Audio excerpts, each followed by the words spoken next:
Hello and welcome back to Vampire the Masquerade Chapters.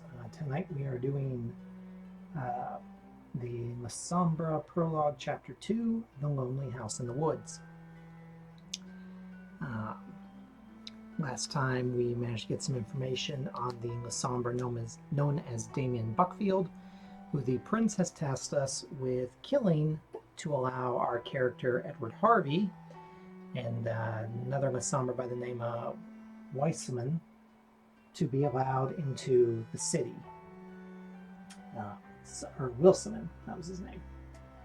We got everything set up. So, let me real quick make sure there's no errata for setup, which I need to be aware of.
Okay, so the storybook introduction, which we haven't gotten to yet, should only read event 1, which it does definitely see something different.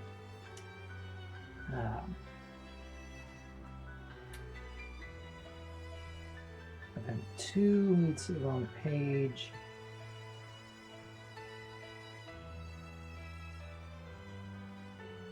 And event 38 is in regards to missing instructions, so we'll get back to that. Okay. So no changes to how the board is set up. The lonely house in the woods. The bright white headlights illuminate the otherwise dark country road. From inside you can feel every bump and every pothole Wilson's rented Volkswagen hits. You've been on the road for about an hour now, the lights and sounds of Montreal far behind you. The only signs of civilization you've crossed lately was a gas station / cantina about 7 miles away. You're normally accustomed to darkness, comfortable with it even. However, the closer you get to your destination, as shown the onboard GPS, the more you feel pressure around your dead heart, like a vice is slowly compressing it. You glance at Wilson. He hasn't said a word since your departure from the island, save for a "come on, let's go." When you exited the restoration studio, he didn't even mention the fact that you left Tremblay alive. His short stature, coupled with the obvious anger at tonight's turn of events, makes him seem like a road-raging puppy behind the wheel. Wilson finally breaks the silence. "I don't get it. We should be here." He taps the GPS and you see the car symbol right on top of the red dot that serves as your destination. It takes a second or two and an annoying voice comes out the speaker saying, "Recalculating." "Ver fix scheiss." Wilson seems to have forgotten about the Lasombra curse. It's a miracle the thing got you more or less where you need to be in the first place. He tears the GPS from the dashboard and throws out the window. Looking at you, he adds, "We don't need it. Keep your eyes peeled. There should be a road connecting to this one nearby." Several minutes and more than a few U-turns later, you finally see the road Wilson wanted you to look for. It's a dirt path, really only wide enough to let a bike, maybe an ATV, through. You park the car near a ditch and trudge along the path on foot. Tree line clears and reveals the same small cabin you saw in the painting earlier. You're here at last, but why do you not feel relieved in the slightest? Objective: find and destroy Damian Buckfield. Action: read event 1, which is not what it says in the book.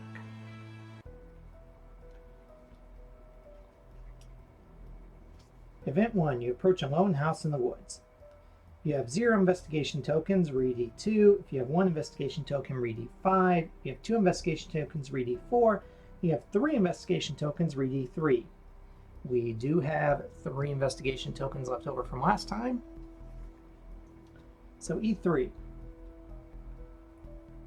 You've got everything under control. You explain your theory to Will as the two of you make your way to the path and onto the rickety wooden porch. Buckfield didn't seem as corpse-like as you would expect from an older, less human vampire. From what I remember, the spot doesn't put much stock in keeping up a human appearance. My sire looked like death, and he was even proud of it. Mr. Buckfield holds the same views and still manages to look more or less alive. Means the guy's very old. Given his control over bending the will of others, I'd wager he's an Ancilla who spent all his free time playing puppet master with his mortal neighbors. We should be on guard, but especially do not let him speak. Wilson's voice is barely a whisper. Jesus, maybe I shouldn't let you speak. Harvey, did you hear yourself? Mister, I saw his portrait, and now I'm in his head. You're so full of you.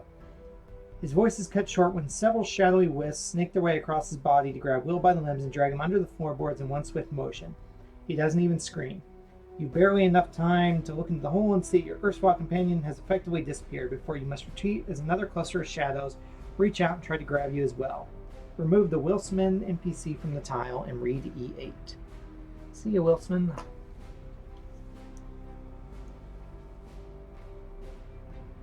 A Feast for Shades. Take clue token number 2, which I don't have. Okay, clue token number 2. Discard all your investigation success tokens.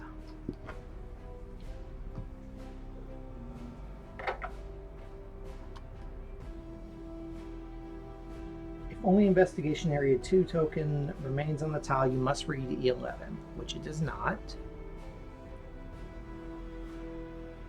Read E10, which this was the same thing it was saying about on the previous one. Whenever it says read E10, you're supposed to read E9 first. So Shadow Puppets. Lose all your investigation success tokens. We already did that.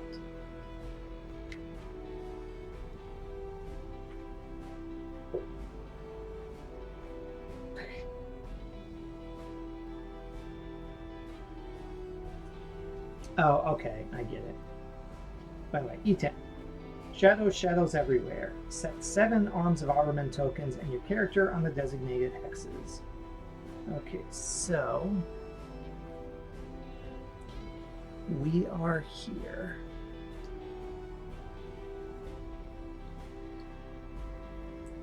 There is an Arms of Armen there.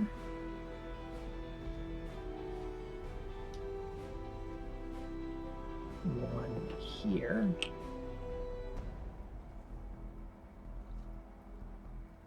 One there.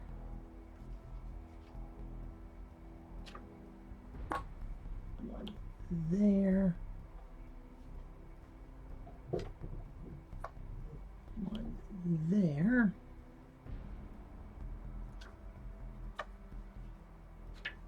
One there. And one there.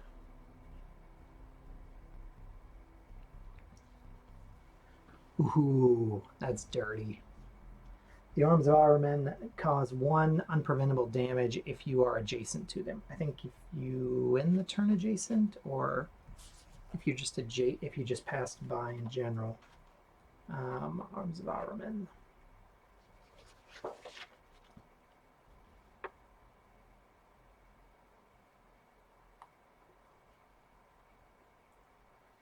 Character who begins their turn on a hex adjacent to this token takes 1 unpreventable damage.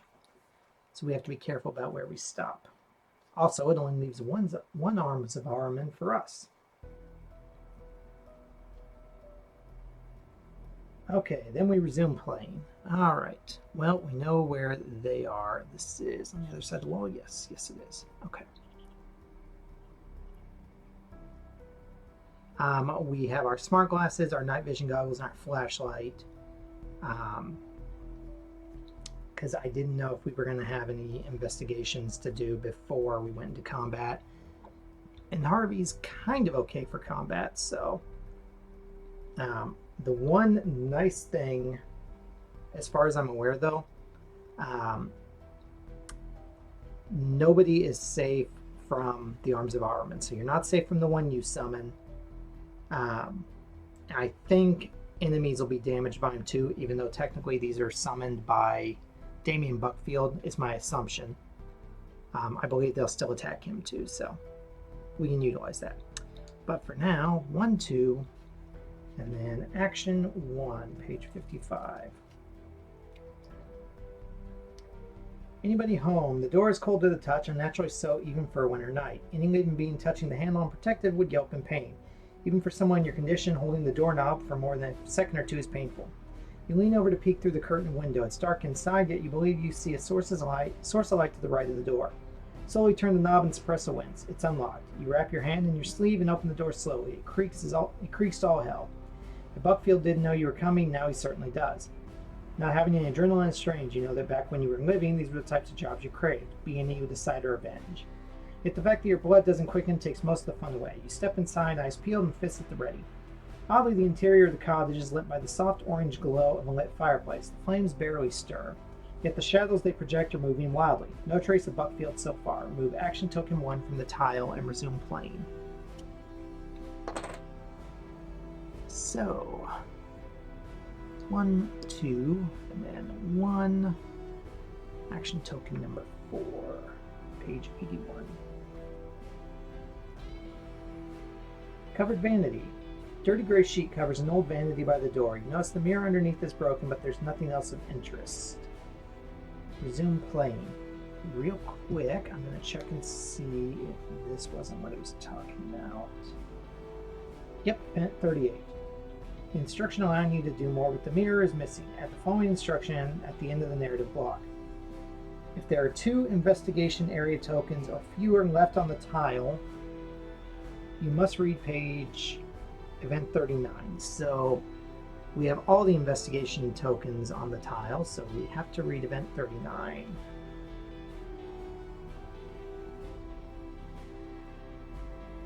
Lasombra and mirrors never mesh, and this one is no different. As you approach it, what shards remain present a blurry silhouette where you stand like you were wrapped in the fog. The ever-present shadows carpeting the cabin move in jagged bursts behind you. If you have clue token 1 and 2, which we only have 2, read event 41. We don't. If you have clue token 3, read event 42, which we don't. Otherwise, read event 40, or you can leave the mirror be for now and resume playing. We are going to leave it for now. So, 1, 2, and 1. And that's investigation 1. Ashtray, page 25. An ashtray filled with cigarette butts was left on the floor. Vampires do not smoke, or at least don't out of habit. Nicotine does not affect kindred unless it's found in mortal blood. Breathing is no longer a reflex for vampire. Why is it here then? Make a mental plus insight check. So we've got 2 successes. We typically would have 2 dice, but because we started at 3 hunger as we came straight over from the previous scenario, we actually have 3 dice to work with, but they're all hunger dice. 0 to 3 successes, read IN 1. 4 plus successes, read IN 2.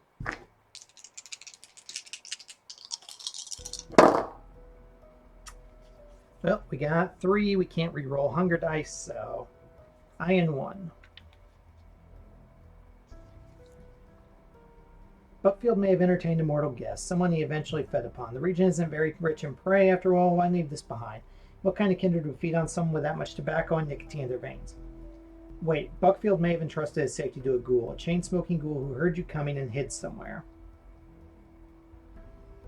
Remove investigation area token 1 from the tile and resume playing. Okay. Let's go to... I want to avoid investigation 2 because we are going to take a damage after we do that. Let's try investigation 4. So 1, 2, and then 1. Covered piano, page 37.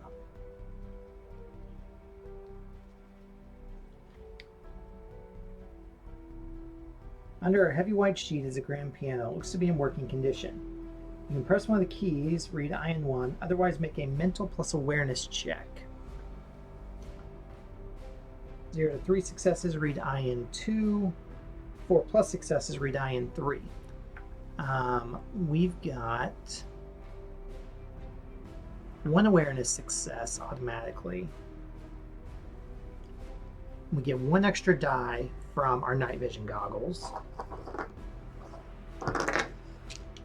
So we need 3 successes to get IN3, or if we get no other success, if we get 0 to 2 more successes, then we get IN2. Shoot for 3. That is 1, 2, 3, 4, 5, 6. So 7 total successes. IN3.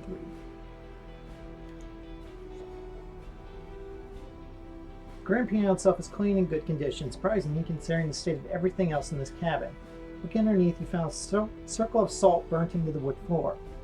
The flicker of lights from the fireplace revealed a glint of something metallic within the circle. Stretch out a hand and grab the object. A broken scalpel. The blade is broken almost midway, and you see dried blood where it broke off. It smells like a ritual, perhaps something Buckfield learned from his spot priest buddies. Take the third eye event card and clue token number 3. So let me grab clue token number 3.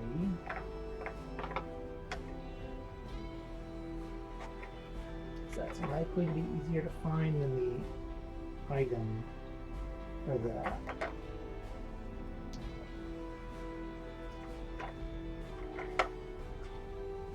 it's clue 4, there's clue 3. Third eye effect card.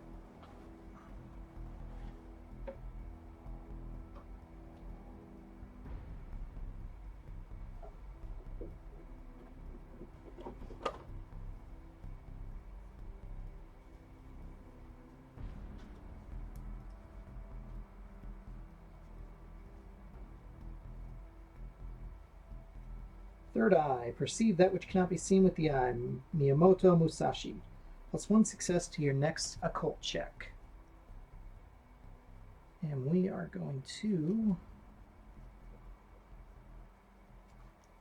I must split these up real quick just so I can set them out of the way.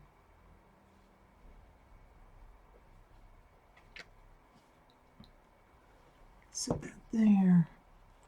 And that there. Just so I've got them nearby.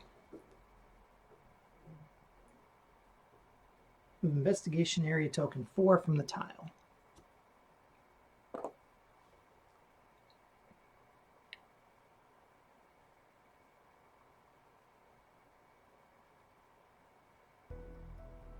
Okay. I'm going to try and get to investigation 3 real quick. So, 1, 2, 1, 2, 1, 2, 1.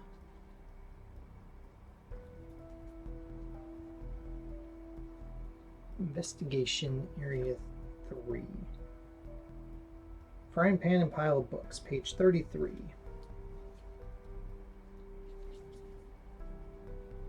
There's a cast iron frying pan filled with soot on the table next to a pile of books. You haven't seen any stove, nor would Buckfield need to cook anything. Make a mental plus search check. 0 to 2 successes, read IN1. 3 plus successes, read IN2.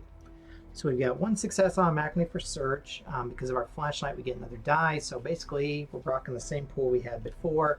Only this time, we only need to get 2 more successes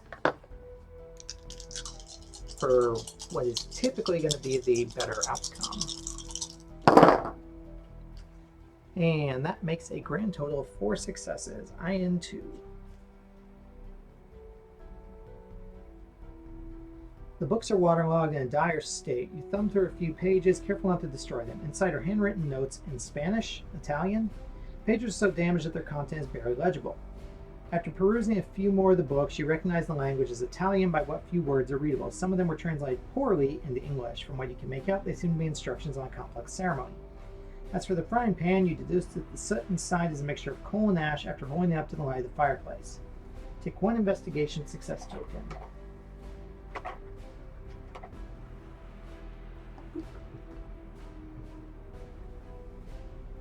If you have clue number 2, read IN3, which we do.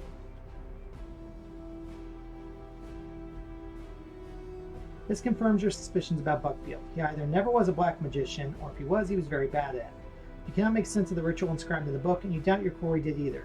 You must have thought he could manipulate the powers of the abyss and failed monumentally. It explains so much of what's going on. Take clue token number 3, which we already have. Is that other one supposed to give a different token then?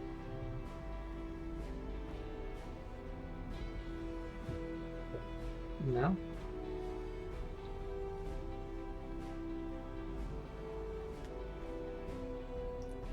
Move investigation 3 from the tile.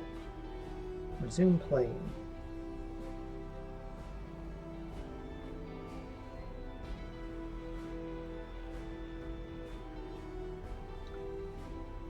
Okay. Although I guess both of those are tied to rituals, so I guess that would make sense then. Okay. We are going to go back to action number 4. So 1, 2, 1, 2, 1, 2.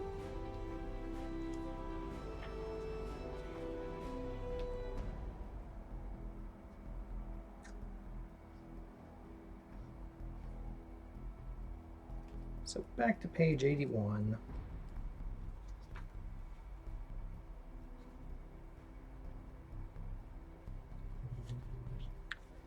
So I think with our failure on the first one, we lost our opportunity to get token number 1. So we can't do whatever E41 is, which required tokens 1 and 2. But we have clue number 3, so we can read E42.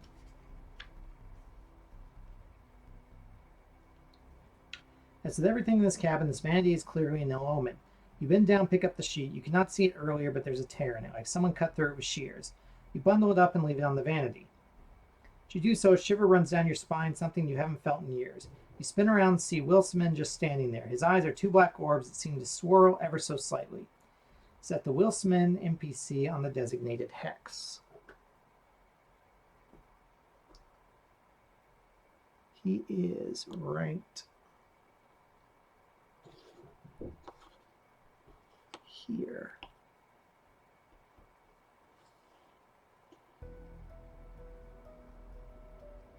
Yes. Remove action token 4.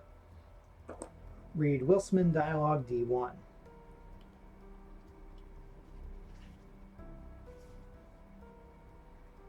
Will stands there unmoving. His arms are limp by his side and his legs completely rigid. If you didn't know him, you'd swear this is a mannequin.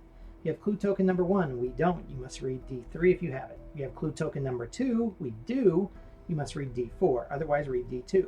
So we go to D4.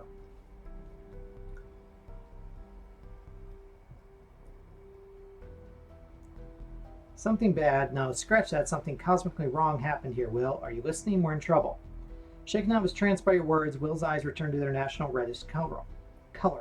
Thought I saw him, but no, I didn't. It was so dark, more than here. There was no sound, just wind rushing past me. I called out to you, you never answered. Figures you would leave me to die. I would have done the same. I crawled around for an eternity and then found myself standing here. You theorize. I think Buckfield played with abyssal powers that were beyond his ken. He fucked up big time. Okay, so he's got to come back. There's nothing for miles around. This is his haven. We're in no hurry. We can wait him out. Wilson replies, oblivious to the dangers all the shadows in the cabin could be. You point them out. Really, Will? Really? If you have 4 investigation tokens, read D8. We don't. You have 2 to 3. We don't. If you have 0 to 1, which we do, read D9.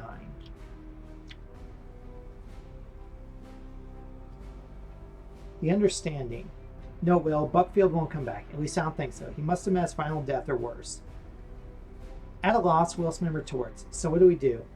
You realize there's only one way this can end. The prince's words echo in your mind. Kill one Lasombra. If only you could distract Will, you could easily end his own life. It wouldn't be your first time murdering a co-worker after all. Make a social plus subterfuge check, difficulty 4. We've got 2 subterfuge. We've got 3 social. So we've got 2 successes and 3 dice to run off. If we succeed, read D13. Fail, read D12.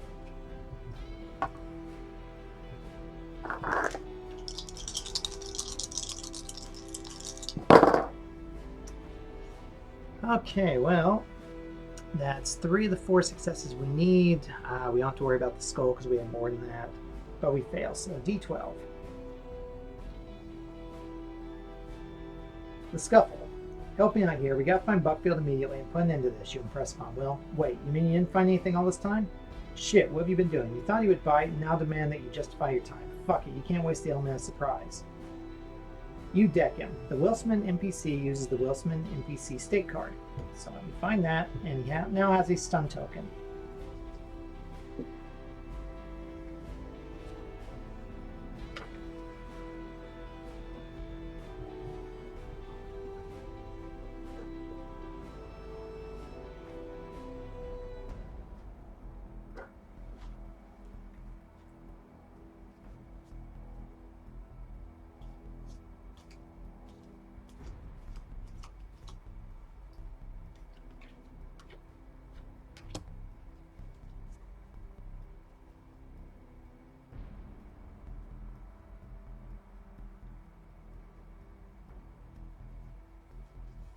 And we're just going to set those there for now.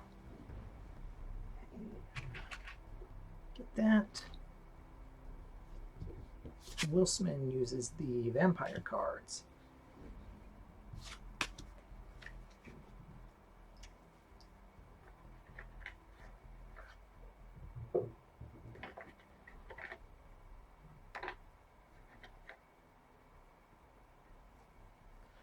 Okay, so Mr. Damp is going to represent us there.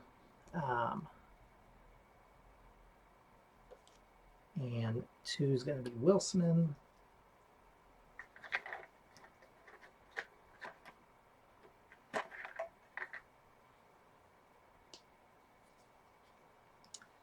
Wilsman will go at initiative 2. I think my initiative is also 2, because I can't remember what goes into initiative. I think it's...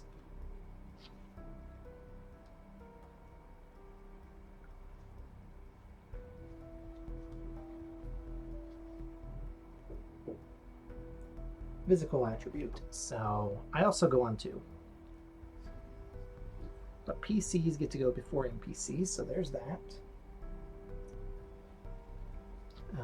He's got the stun token.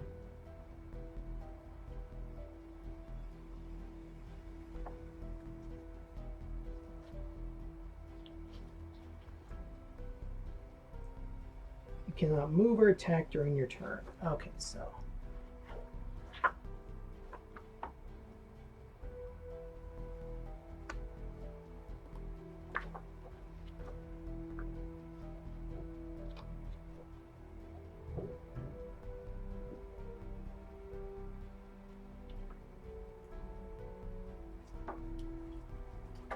And lastly, I need the vampire deck. That's what I need.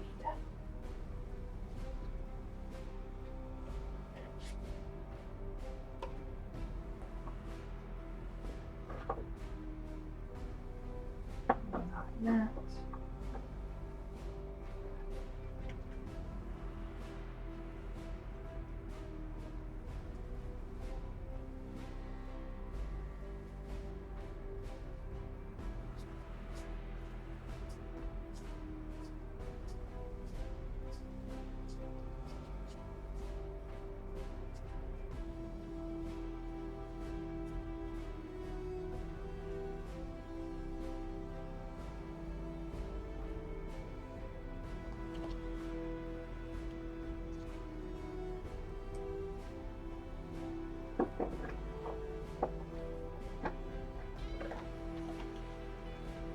Okay, so he is stunned. Combat begins. If you win, read event E43. So we're just going to set that right there for now. So he's got 1, 2, 3, 4, 5, 6 HP.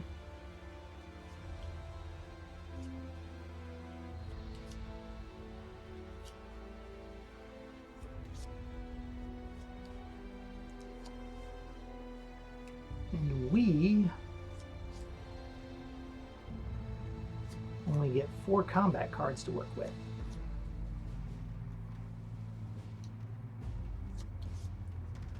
And he's got 3 movement to R2.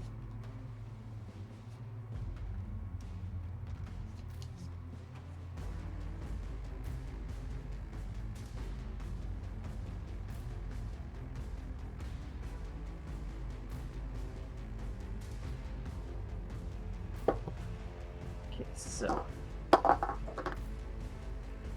set him right there. Tracker for him. That's not going to come into play right now. Okay, so first things first.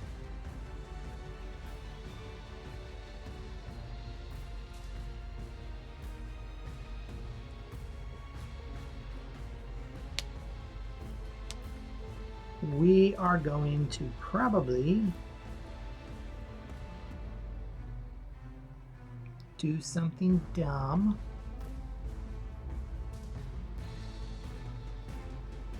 And we are going to rouse the blood. Oh, we should probably pick our cards real quick too. We don't have any weapons on us. So we're going to take bite.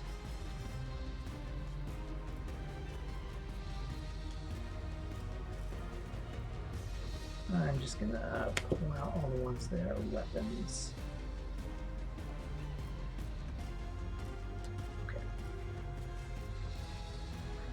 Bite is definitely what we're going to want because I can use that to lower our hunger.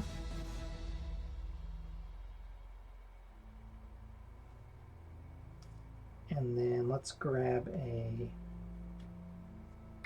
hook because it's a mix. And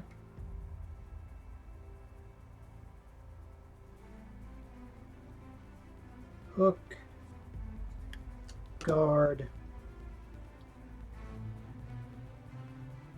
and high kick.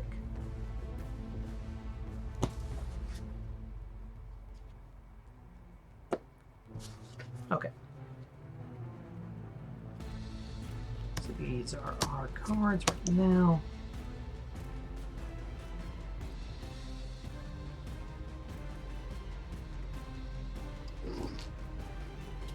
There's his card.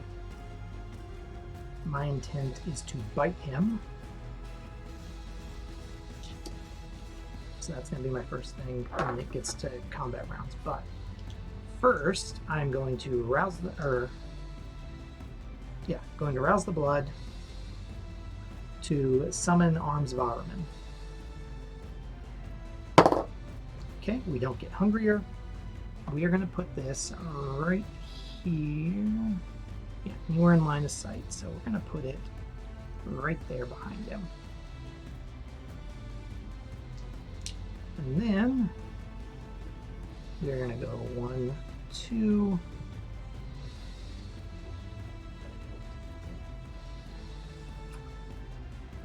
Unfortunately, we are not behind him and we can't get behind him. But we are going to bite, which is going to give us, we've got 3 dice all told. Because we would typically have 2. It's going to give us a 3rd one, so we're going to have 3 hunger dice. We do 1 damage automatically. And he's got 1 resistance. So anything we get is going to be damage on him. And if we can get at least 1 damage, we'll get rid of 1 hunger. Okay, so that's 3 damage to him. Oh, wait, is this a... He's also going to bite, so...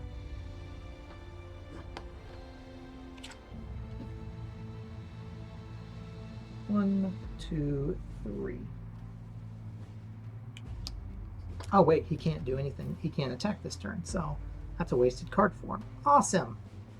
Okay, so we lose... Our hunger goes down to 2. His there. Ours there. That was both of our actions, so top of the round. Or no, wait, he started his action there, so he takes another damage from the Arms of Ahriman. So he only has 2 hits left in him. So we are going to go all out and try and do this real quick and easy. So we're going to go with the high kick. which will give us 2 additional dice to use. And before we do that, we're also going to rouse the blood for activating prowess, which will let us add another die to our checks. So we do get hungrier again, unfortunately, but it gives us 5 dice to work with. And again, we only need 3, but we need 2 successes. Because if we do if we get 2 damage, 2 successes, he'll resist 1, he'll have 1, but at the start of his turn, he's no longer stunned. At the start of his turn, he will take a damage from the arms of Otterman. That will stop him. So his is going to be leap, but he goes after me, so it's not going to do him any good whatsoever.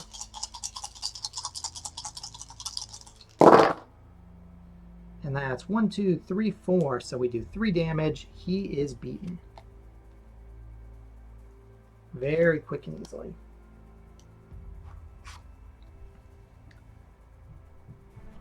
Event 43.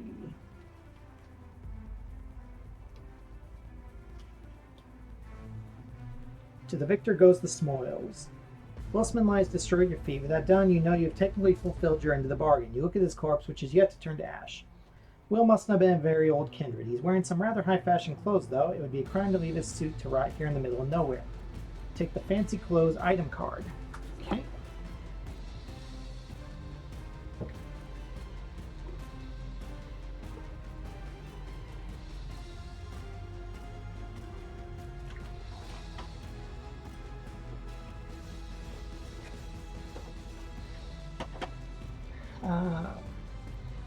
What number is that?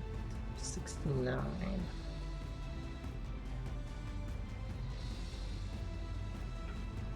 Fancy clothes can only be used once per chapter, but allows you to re-roll a failed social skill check.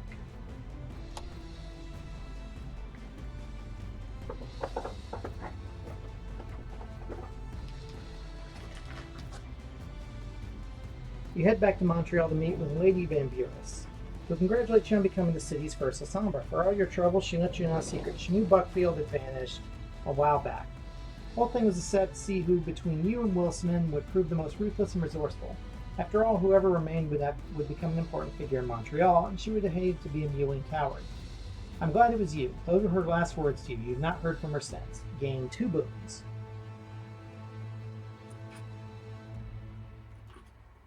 Which brings our boon total up to 8. You can read the conclusion at the back of the narrative page.